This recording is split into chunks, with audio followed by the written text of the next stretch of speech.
I go back to this Tupac quote where Tupac says, I don't want to take over the world. I want to be the spark that lights the brain that ignites a fire that changes the world.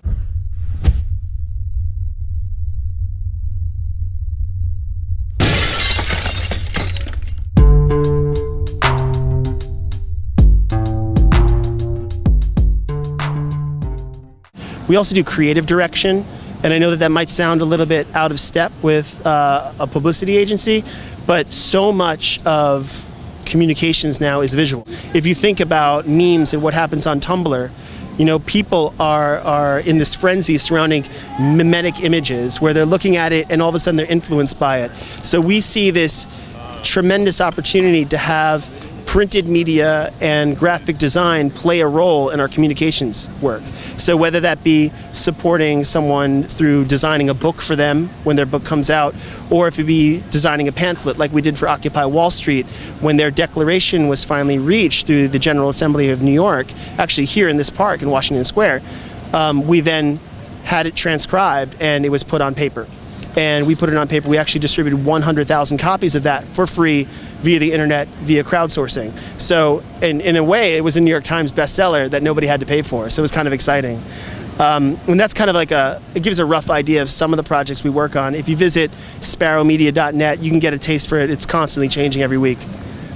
So just my last question here. What's your advice for all the stuff you've been through with activism and journalism? Advice for other people who up and coming who may want to get involved, to start getting involved in journalism? What's your couple things of advice you have for some people? Well, I think it would be irresponsible for me to give journalistic advice because I'm more of a propagandist than a journalist. So a journalist has to obviously remain unbiased. But I deal with journalists every single day, and I think the best piece of advice that I can give based on observing journalists and the best journalists are to write all the time, to record everything that you want to write about, to write again, to rewrite, and to embrace this idea that less is more.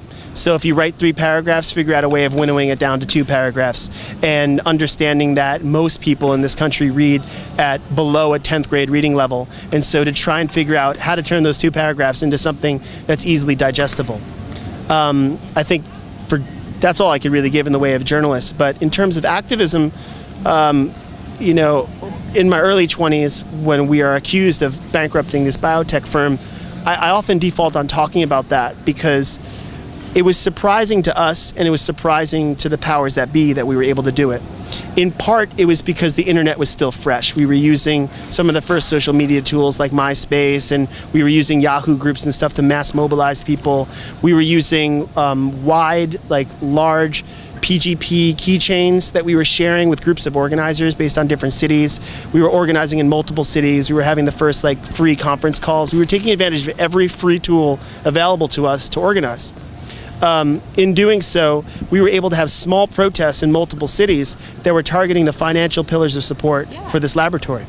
So to give you an idea, it didn't require a mass mobilization to convince a bank like Wells Fargo to pull out their financial investments from this laboratory. Instead, when a bank owns, say, 50 stocks in a portfolio, a specific type of retirement portfolio, and you're asking them to shed 1, leaving behind 49, just replace the 1, you have a very specific demand, and you're getting at them with the ugliest styles of protests, where instead of wasting our breath and going to this laboratory, we decided to go to the CFO of Wells Fargo itself and go to his home, or to go to his golf course. This is a big thing on the weekends, was to go and find them while they were playing golf and kind of bum rush them and have a bullhorn and yell at them for what they're financially involved in. Nobody wanted that bubble of privacy popped. And the moment it popped, they said, well, what do you kids want? And they said, well, all we want is for you to drop this 1 stock. They said, that's it? We're not even making a profit off this stock right now. Just drop it. And so we saw time and time again, there were murmurations on Wall Street that as the finances of this company kind of gummed up and slowed down, especially through targeting market makers, the fluidity of the stock kind of gummed up like molasses.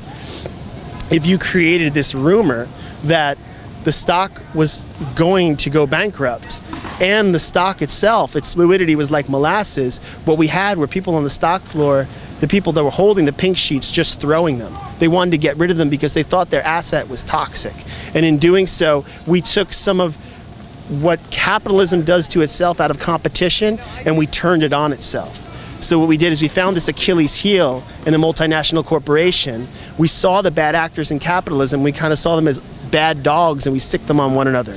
And in doing so, the company went bankrupt. And this was a powerful model that didn't require a lot of money. We didn't have money.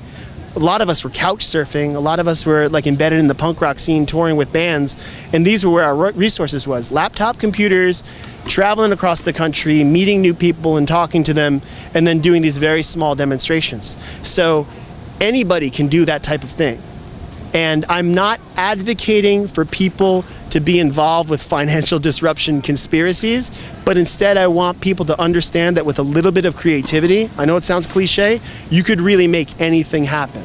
And the powers that be spend a lot of time trying to make you feel like you can't make shit happen.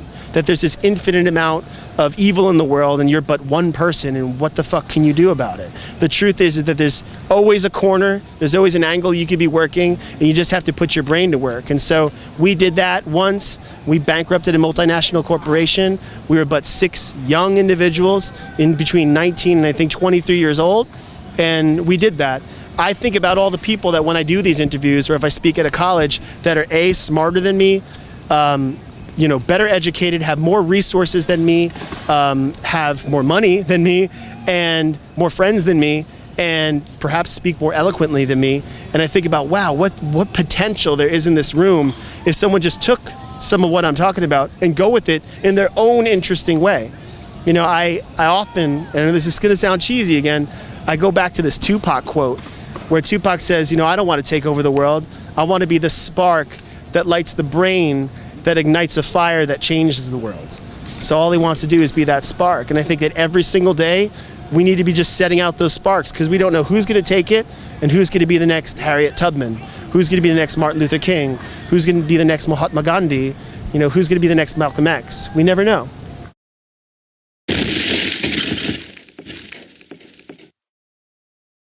We have to be careful about how it comes down, but we know all empires crash, all empires fail. And so I think that part of creating new media is telling stories that people need to hear and framing issues that the mainstream media won't frame the way they need to be framed. Change, because without grassroots media, without citizen journalism, we will not be able to take back the media. We have to make the corporate media irrelevant and take things in our own hands. And I applaud your guys' efforts, and I applaud everyone who's doing similar things, because this is really the revolution right here.